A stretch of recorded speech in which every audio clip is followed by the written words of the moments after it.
Once upon a time in the bustling city of Los Angeles, the story begins in a vibrant jewelry market. Here, amidst the lively trade of diamonds, we meet Frank and Noel, an engaged couple, accompanied by their friend Sam. The trio concocts a daring plan to infiltrate the market disguised as cleaners. Their clandestine mission takes an unexpected turn when they find themselves on the wrong floor. However, Sam swiftly takes down the guards with his mop, while Noel employs a taser gun to incapacitate the remaining security personnel. Seizing the opportunity, they proceed to the floor where the valuable diamonds and jewelry are securely stored in a locker. Sam begins drilling holes in the door of the locker, while Frank attempts to locate and disable the security alarm wires. However, a hasty action by Sam prematurely opens the locker's door, triggering the blaring security alarm. Undeterred, the group enters the locker, only to find themselves cornered by arriving police officers. In a surprising twist, the trio masquerades as police officers when questioned by the cops about the diamond robbers' whereabouts. Frank claims that the culprits are still inside the building,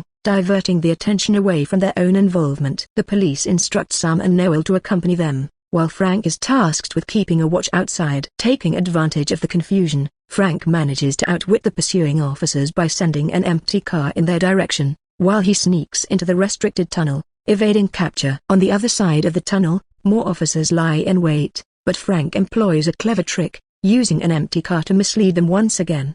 Emerging from a pothole, Frank clutches a briefcase containing the stolen diamonds. Later, under the cover of night, he meets up with Sam and Noel to divide the spoils. However, Noel betrays Frank, shooting him and revealing her alliance with Sam. The scene transitions to a moving bus transporting prisoners to an experimental facility called Camp Holiday. Frank finds himself among the prisoners, sentenced to 12 years of imprisonment for the diamond heist. Upon reaching the camp, they are introduced to Warden Holiday, who explains the usage of wedlock necklaces. These devices are designed to explode if two linked inmates stray more than 100 yards apart. Frank is fitted with one of these necklaces and assigned the name Emerald, while another prisoner named Teal becomes his wedlock partner. They both join the working groups in the camp, with Frank teaming up with Teal in a water supplying machine operation at the warehouse. Days later, Warden Holiday summons Frank to his office. During their conversation, Holiday reveals his knowledge of Frank's hidden stash of diamonds and demands the location. Unyielding, Frank refuses to divulge any information, prompting Holiday to resort to torture as a means of extracting the truth. Frank endures days of isolation in an underground chamber, enduring frequent visits from Holiday, who persistently pressures him for the diamond's whereabouts. Despite the relentless torture, Frank remains resolute, unwilling to surrender the secret. During the magical hours, a designated time when male and female prisoners can interact, Frank encounters Tracy, a female inmate. Tracy confides in Frank, revealing that they are wedlock partners and seeks his help to escape. However, Frank declines her request, resulting in a confrontation between Tracy and another prisoner named Emerald. In a subsequent incident, Emerald plants cigarettes under Frank's bed, framing him for possession of contraband. Consequently, Frank is confined to an isolation chamber while Holiday continues his torment. Holiday eventually decides to explore alternative methods to extract the diamond's location. Amidst all this, Tracy and Frank develop a close bond, with Frank's guidance. As Frank and Tracy walk away from the scene with a briefcase full of money,